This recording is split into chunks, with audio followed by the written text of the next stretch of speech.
We start this week the Sefer Shemos, the book of Shemos, the Netziv, of Natali Yehuda Berlin, in his introduction to the Chumash Shemos, the second of the 5 Chumoshim.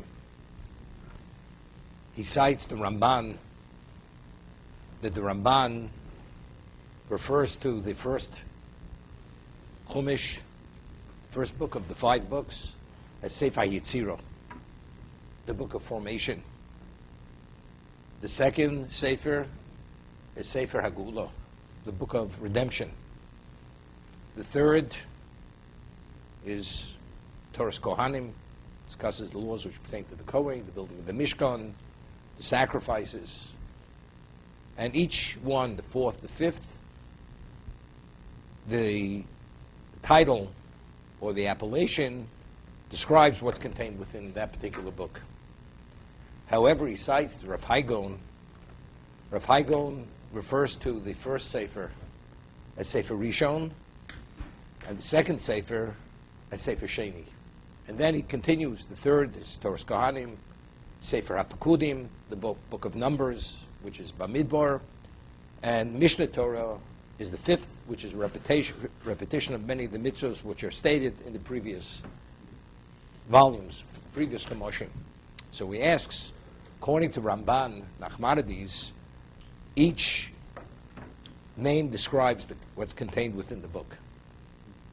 So for Rav Haigon, regarding the third, fourth, and fifth, he identifies the book based on its content. Why, when he refers to the first and second, he could identify it also by its content? The book of formation, the book of redemption. So why does he refer to the first and second as the first book and the second book, and not based on its content?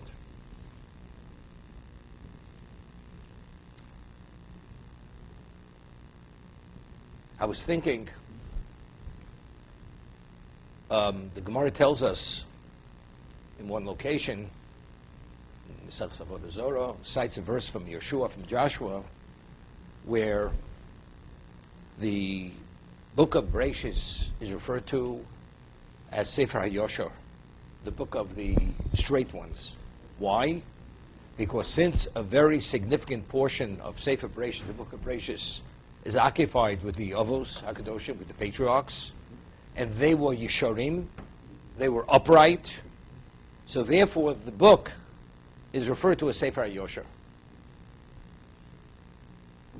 That's the reason.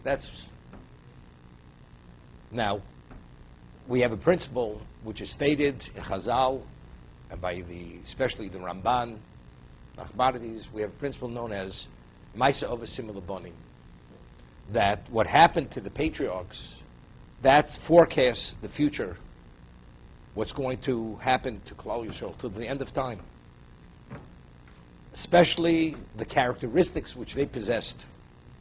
As the Talmud tells us, that there are certain innate characteristics which has relevance to every Jew. Rachmonim, Jews are compassionate, merciful. Paishonim, Jews have shame, conscience. Gomli chasodim, we do acts of loving kindness. This is innate in every single Jew. Where does it come from? It's part of the gene pool of the Jewish people. Why? Because who are the founding fathers of Klal Yisrael? Avram, Yitzchak, and Yaakov. They are, and since they possessed and they developed this quality and refinement within their spiritualities, within their souls, therefore we, being their descendants, we inherit those characteristics. We're part of their gene pool.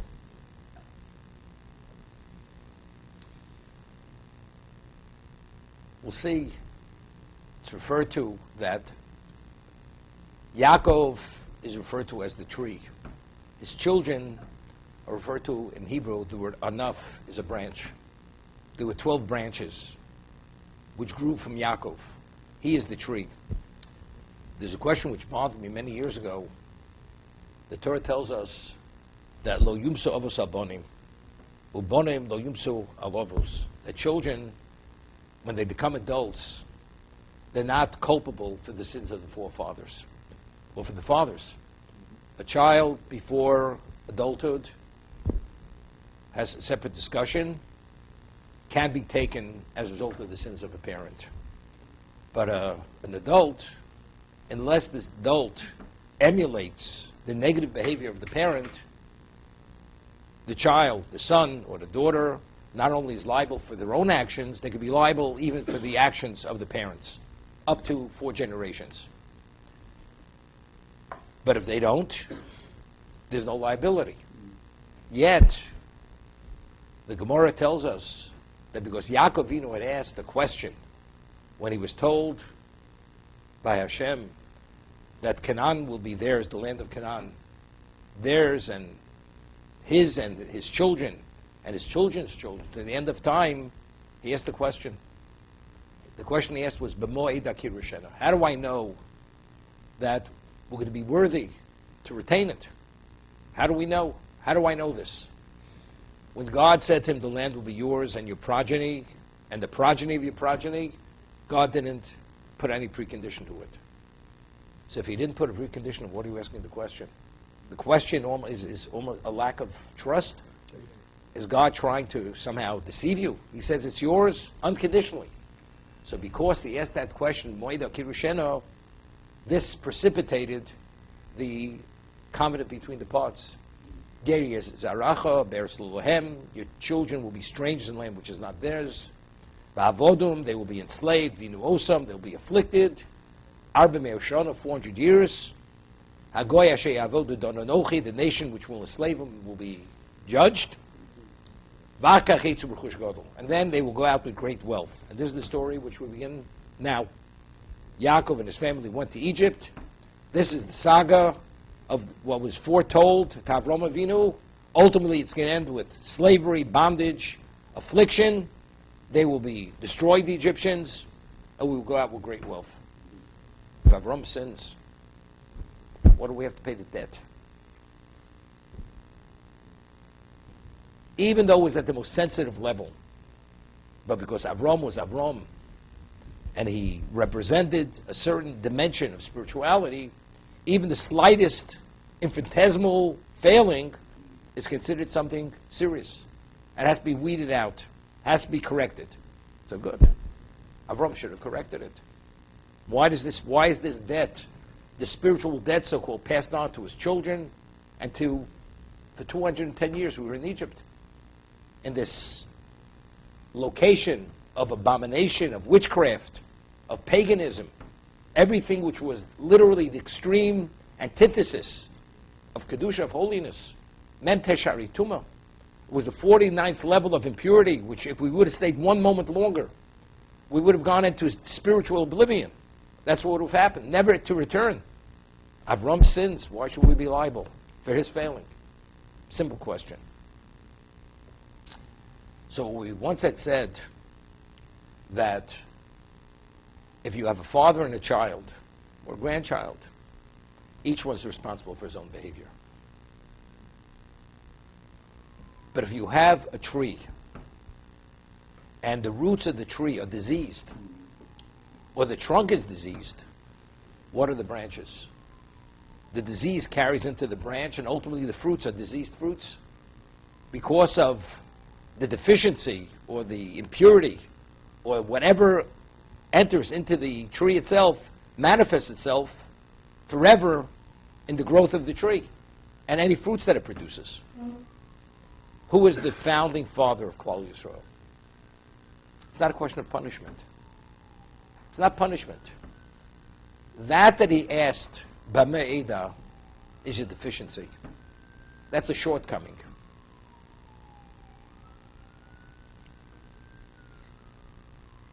For instance, we find Avraham Avinu, when he hosted the angels, he said a number of things. He offered the shade of his tree. Hishanu tachos eitz. He offered his bread. He offered meat. And he offered water.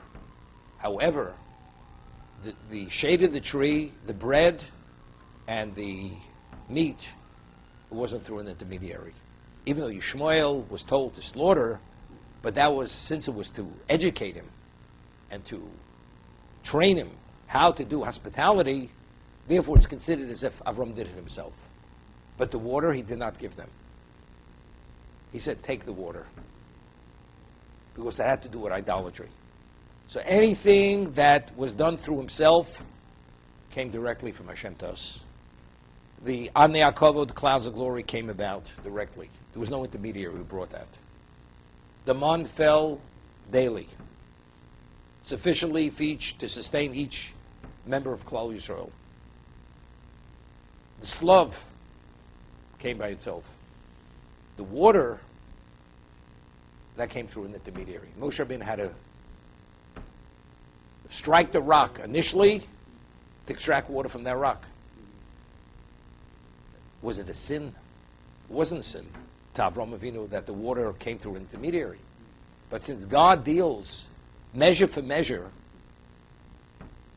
what you do yourself, I do myself. What you do through an intermediary, it will come through an intermediary. That's called midah keneged midah, measure for measure. But Maida was a little different. Factually, we're not saying it's a claim. But even though it says when he prophesied, the bris bein absorim, it said a dread came, a dark dread came upon him. Factually, the person, God forbid, has to undergo very radical surgery. It's frightening, it's a dread. Factually, to be able to advance them spiritually. I mean, we refer to Egypt as the Kor HaBarzel. It's a smelter. You know what kind of inferno you have to smelt out the impurities of the metal?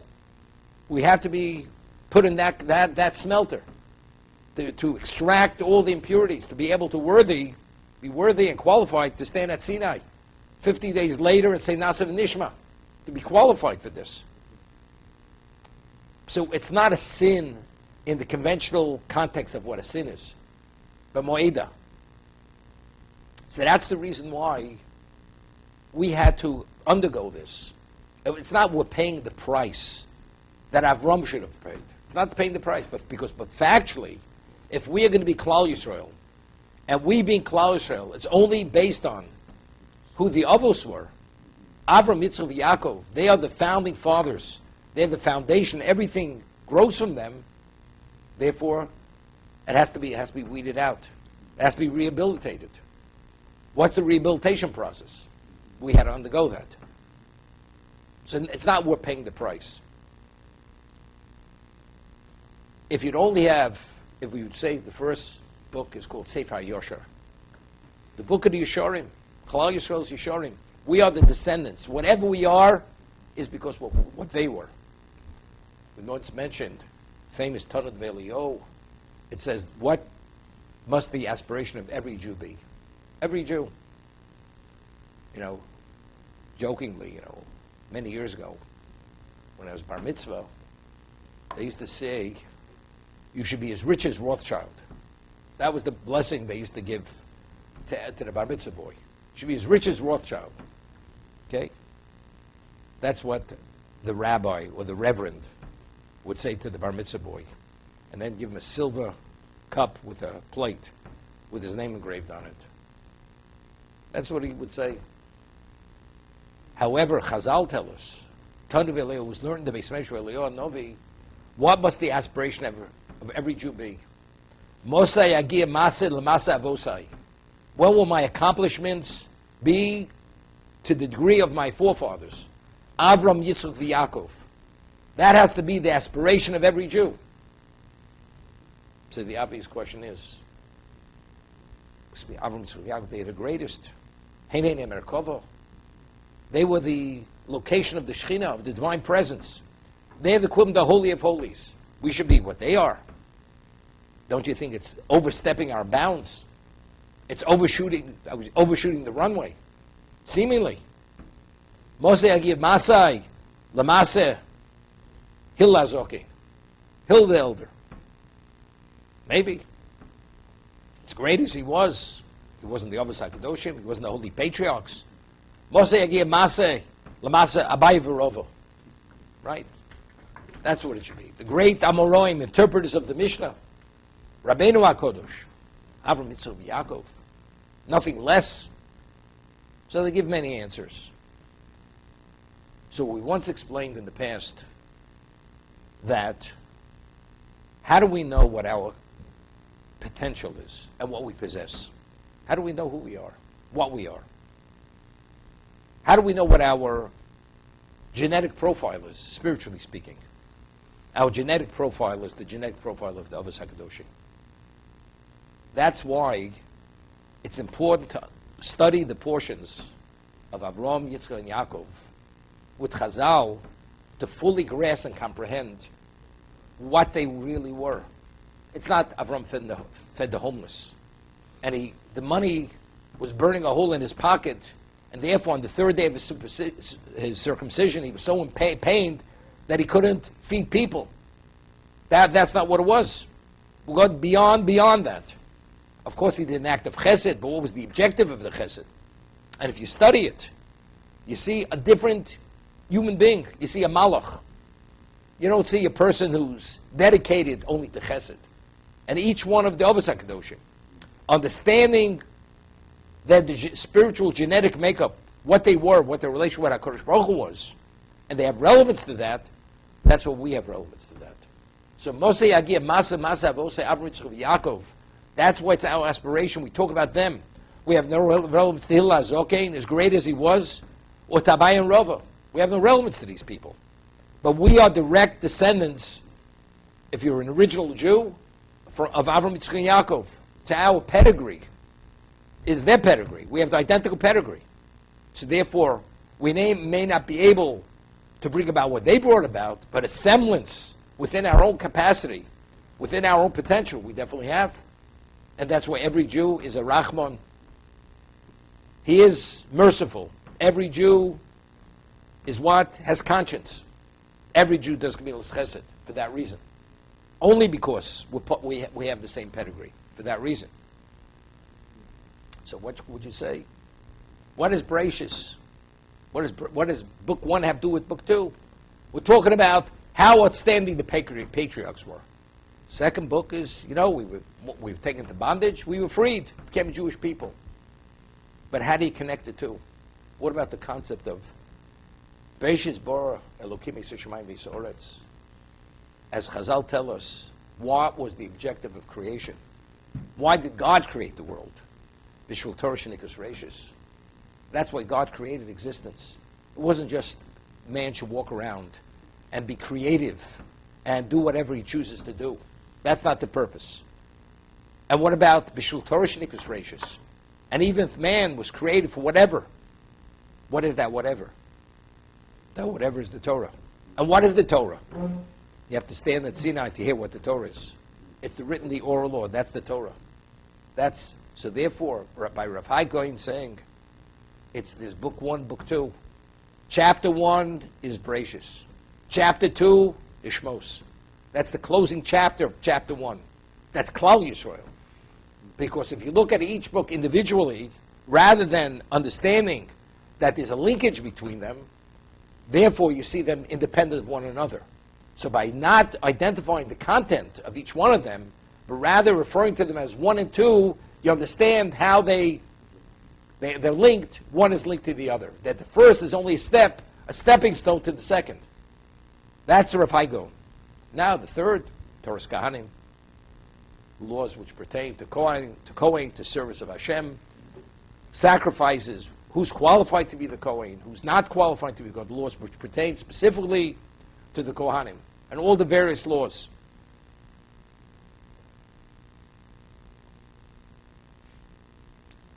We find in Chazal, in the Midrash, the term Heine Heine Merkava. They are the coach.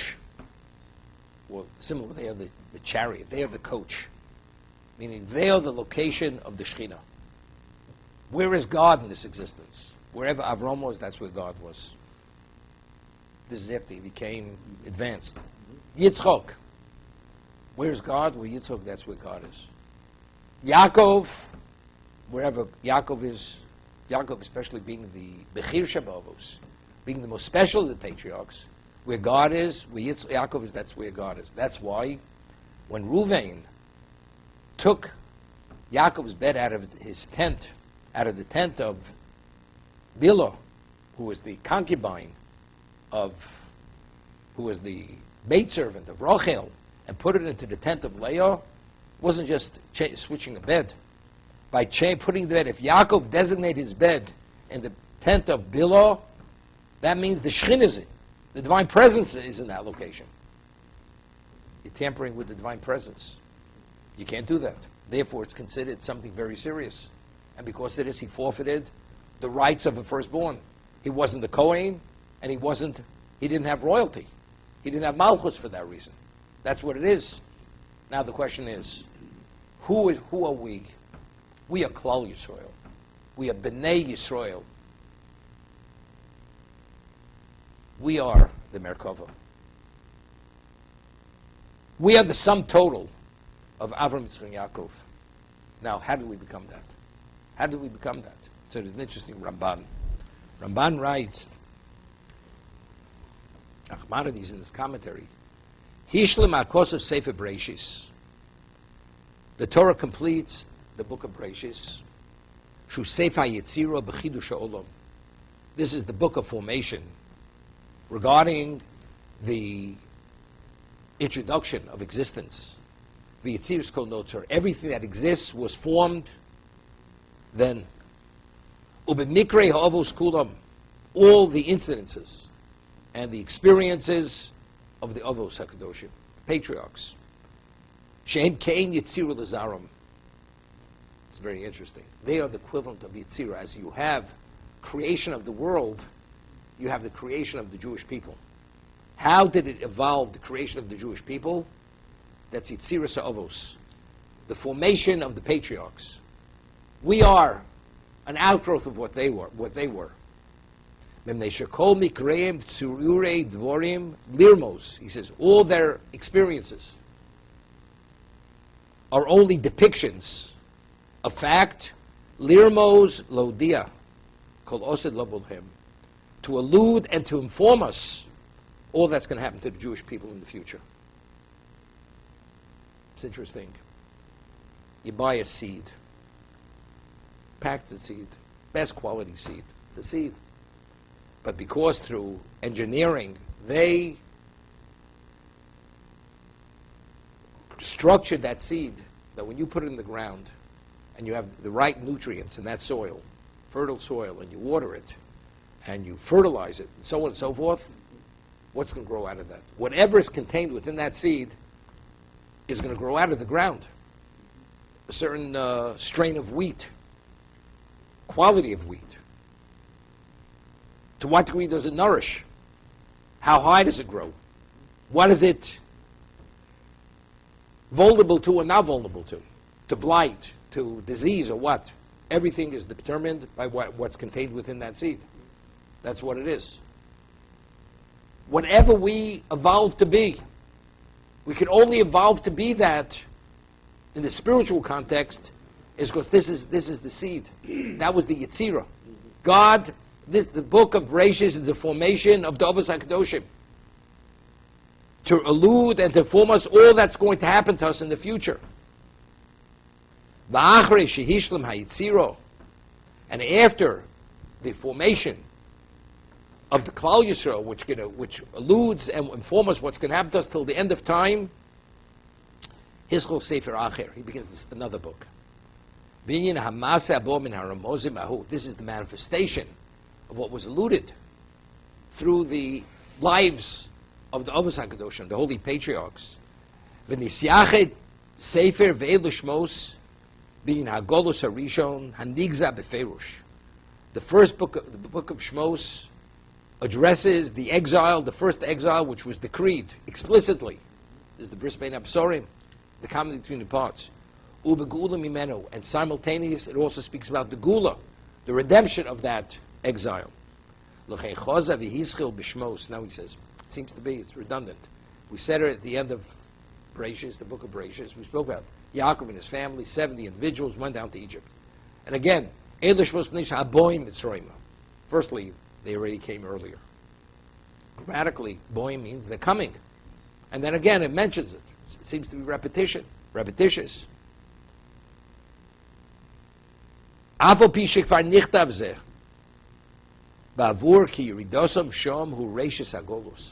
The reason why he repeats it, because this is the beginning of the Golus. And before we're speaking about that was formation. Now it's actually the actualization of that exile. Kimios huchal. That's when it began. Now, he says something profound, which I just alluded to before. When is the exile truly complete? Is it after the 10 plagues? After Max Bechoros, where they drive us out? Is it after Kriyas Yamsuf? The most spectacular miracle that, as Chazal tell us, even Shivcha Alayom, even the maidservant was able to prophesy something beyond Yecheskel, the prophet. Vel malos avosam yeshuvu. We're not extricated from the exile until we return to our location and we achieve the spiritual standing of the Avos. What is that? Although when we left Egypt, we left the house of bondage. We're still in bondage. We're in a land that's not ours. We were locked into the desert. But when we came to Har Sinai, and we made the Mishkan, God returned and allowed His divine presence to dwell between them. Then they returned to the spiritual standing of the Avos. What is that? It was the secret that God was upon the tents. They themselves became the coach, the location of the Shekhinah. They, as the Mishkan, the Holy of Holies, was the location of the Shekhinah. Klal Yisrael became the location of the Shekhinah. Now you consider it redeemed. That's redemption. Therefore, what does this book close with? It closes with the completion of the building of the Mishkan, all its details. That God's glory permeates it and engulfs it continuously.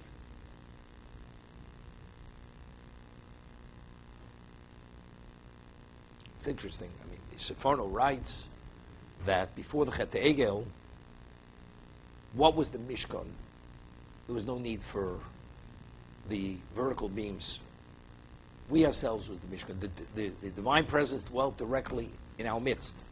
When we became tainted as a result of the Chet Egel, whatever the Chet Egel was, to whatever degree we sinned, we were no longer worthy. As the Bechorim, as the firstborn, were no longer qualified to officiate as Kohanim, and therefore the Kohanim, Shevet Levi, was the only tribe that did not participate in the sin of the golden calf. But even Shevet Levi, being part of Klal Yisrael, were not qualified. The Shekhinah should dwell in their midst. It's in the midst of Klal Yisrael. So we need a medium. Through this medium, I will dwell in their midst. But factually, what are we? We are the Merkava.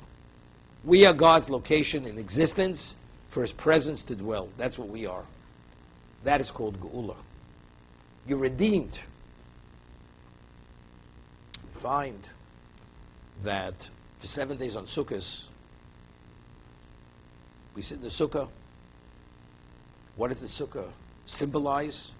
It symbolizes the clouds of glory. On the 8th day, Shmini Atzeres, we no longer sit in the Sukkah. As the commentators, the early commentators, the Maral, speak about the number 7. 7 is natural, is the natural order, known as Teva. The world was created in 7 days. 8 is always supernatural. Kabbalah is a Torah. When did God give us Torah? The 50th day.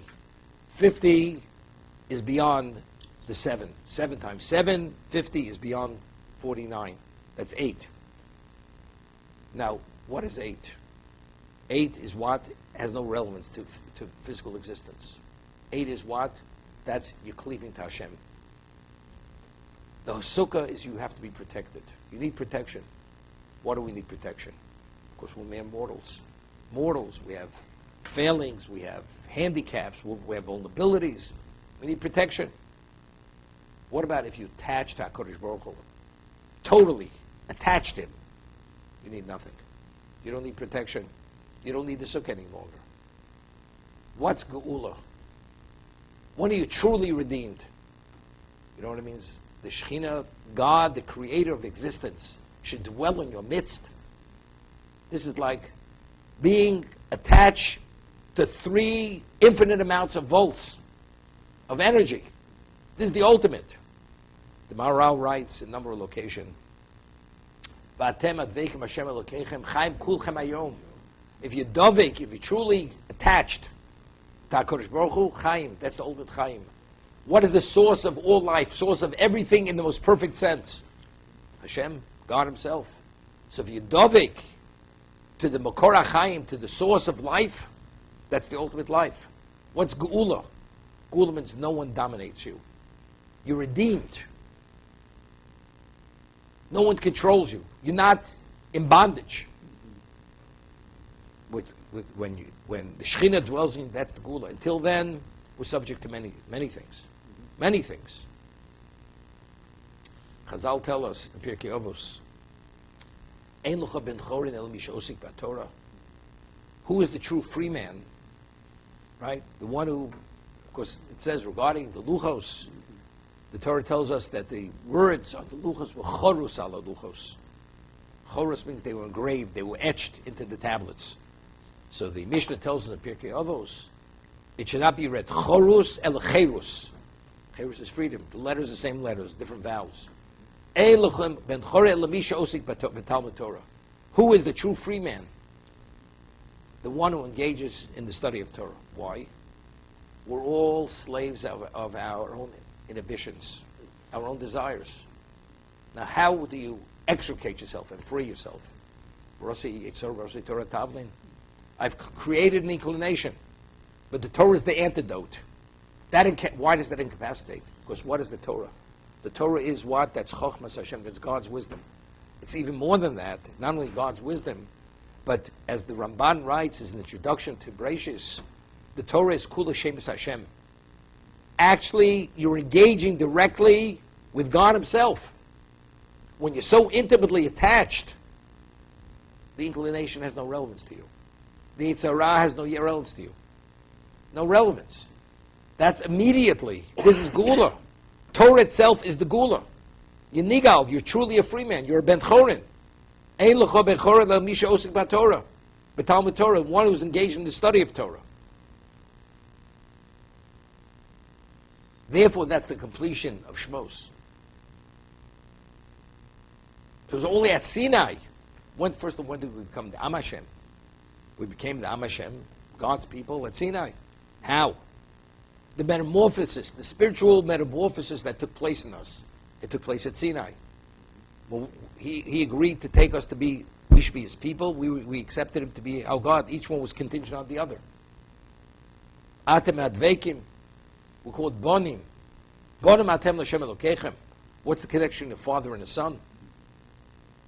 They're two individuals, but there's a connection. They're very connected in their essence.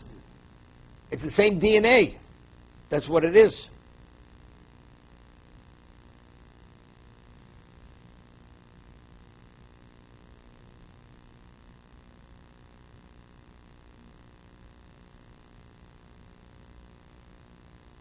Over here, the Balaturim writes that the first pasuk in Shemos begins with a vav, Ve'ele Shemos Bnei Yisrael, and it concludes with a vav, Ba'u. Eis Yaakov, Ish Ubeso Ba'u. What's the significance? It's starting with a vav and ending with a vav. So he writes, the Balaturim, Keneged Shnei Masor Shvotim. 6 and 6 is 12. So this corresponds to the 12 tribes. Moshel Lebone Paltin, Bomod Echot, person that wants to build a palace. And he has only one support, to hold up the whole palace.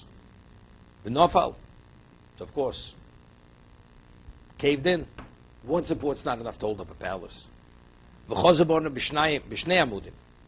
So he put a second underpinning. The nafel, again, it caved in. Wasn't strong enough to hold up the palace. B'shlosh amudim.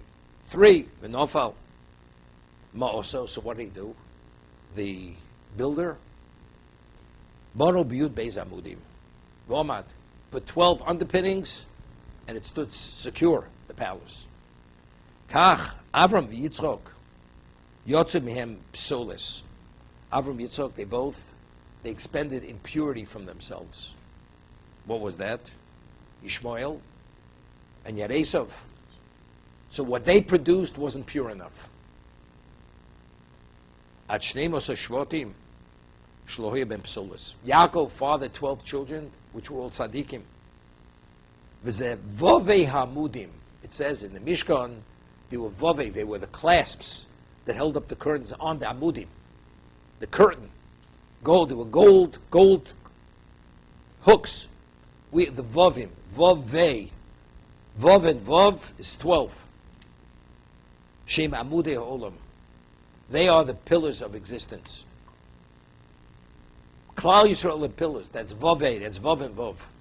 So this, going to Egypt, for this purification process, for this spiritual refinement, which ultimately will lead to Kabbalah Torah, it's vav. These are vovei amudim. This will determine whether the world stands or doesn't stand.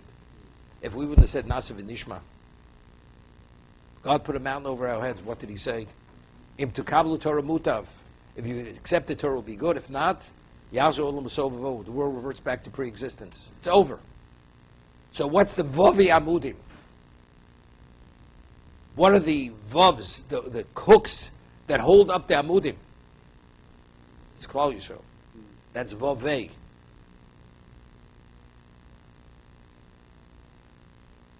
It's interesting.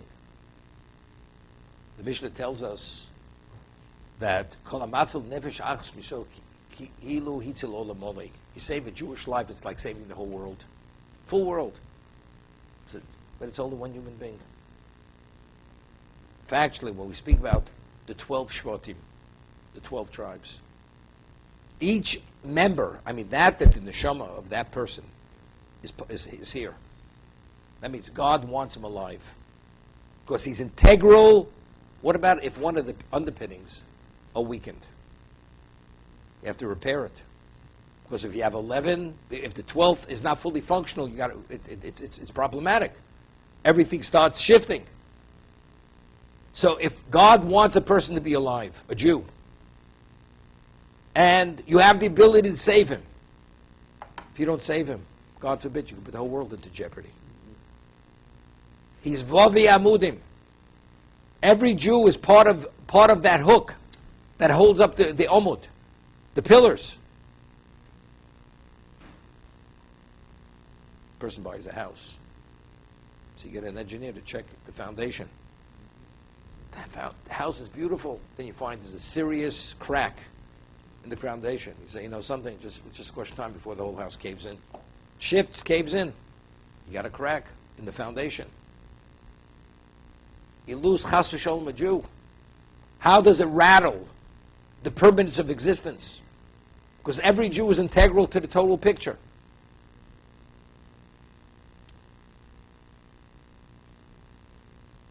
But that's only kol hamatzil, if you have the ability. So if chas v'sholom, you have a Holocaust, 6 million Jews are taken. That's 6 million Jewish souls. Each soul, each person is an olam molei, is a world. When I say a world, I don't mean just the terrestrial level. That's the universes. The universe with the galaxies and everything. What does that mean? If HaKadosh Baruch Hu allowed that, and it was a necessity, for whatever reason, only God knows why it had to happen. It was part of the rehabilitation, reinstatement of our relationship with HaKadosh Baruch Hu, because for whatever it is, cumulative over endless generations of whatever it was. As I said, only God could communicate to us, to give us an understanding of what happened. But factually, what happened? There were 6 million souls, neshamos, which were taken. How serious is that? 6 million worlds that were taken.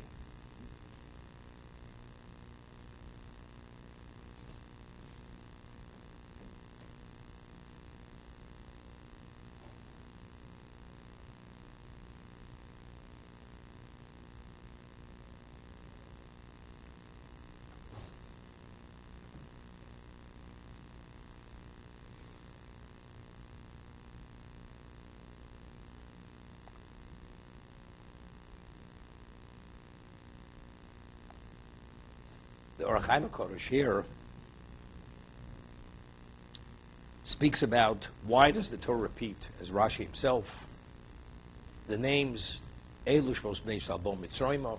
These are the names. Already had mentioned it at the end of the book of Bereshis. Why again? So he explains.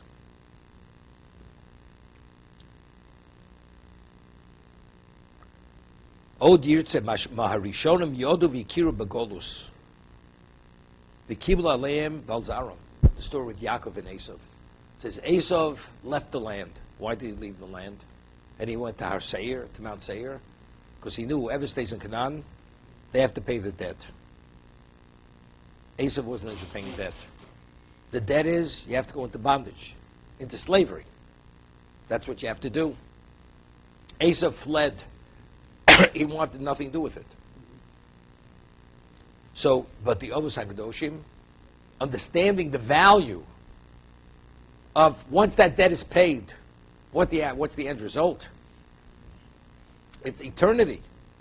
It's a relationship with HaKadosh Baruch Hu, which there's nothing to any degree indescribable what that is. Not only did the Ovos HaKadoshim understand what that value was, they also understood.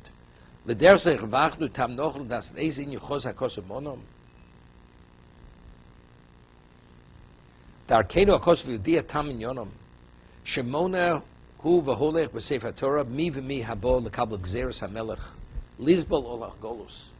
are these individuals that are willing to accept the yoke of bondage, of exile?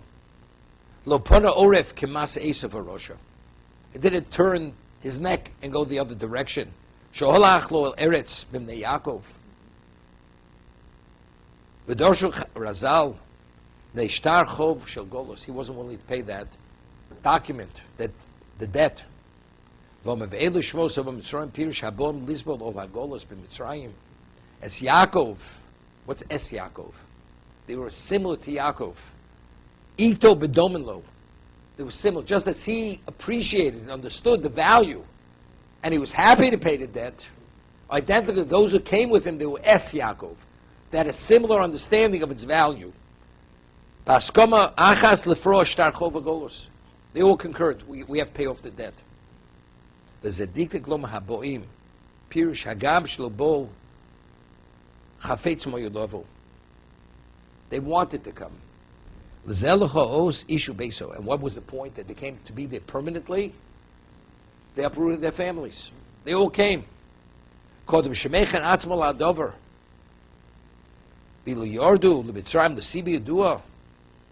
says if they would have come for something specific, a specific objective, they would not uproot their families. So even though they said, we only came to sojourn here, well, actually, we're only here to sojourn. We're not interested in being here. When they said they knew they're going to die in Egypt. But the people, this is not our lands. We speak about Jews. Years ago, people used to say, I'm an American first, I'm a Jew second. American Jews used to talk this way. Of course I'm Jewish, but I'm first an American.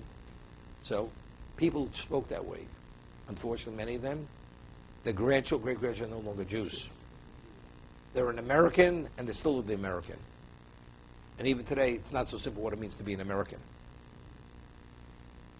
You're a Jew first, then you're a Jew second, you're always the Jew. Your location may be that location. You may be patriotic, which you have an obligation because of you're a beneficiary of the domicile, of the location. As it says, that we can't pain an Egyptian because Egypt was our domicile for 210 years, but that's not our location. We're not meant to be there.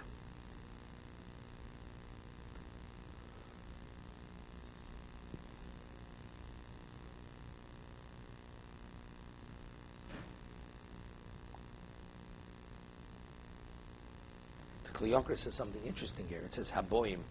These are the names of Israel, Haboim, who are coming. We came, right? It's not, we're coming. So he says something beautiful. Yaakov, as long as Yaakov was alive, his dimension of holiness was such, the Egyptians didn't even notice us. Didn't notice us. Yaakov was seen as something, or he instilled, brought a holiness, we weren't noticed. It's like sometimes you have a blinding light. It's so blinding, you can't see anything but that blinding light. The moment that blinding light is dimmed, then you notice many things. When Yaakov passed away, then it was Haboim. All of a sudden they see millions of Jews here, 6 in a litter. Then they got worried. They got plenty worried. But it's as if that we just arrived. They didn't realize that we were there. That's why the Torah uses the term Haboim, as if they're coming now, although we were there before.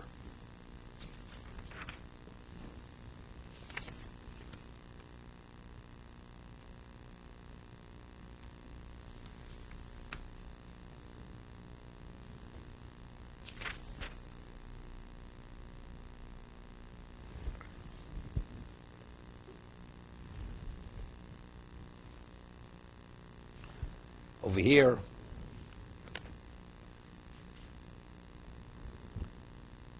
Rashi, which is famous, which we discussed at the Seder, it says they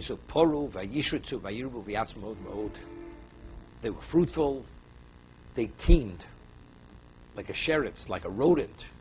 Rashi says they have shisha b'keres achas, they have 6 in a litter, they had multiple births, 6 in a litter. So we're only being compared to the rodents only in terms of the numbers, the multiples in the births. The Sefarno explains, once those role models were no longer there, which was the spiritual support system for everyone, they started to behave like rodents. They went in the way of the rodents.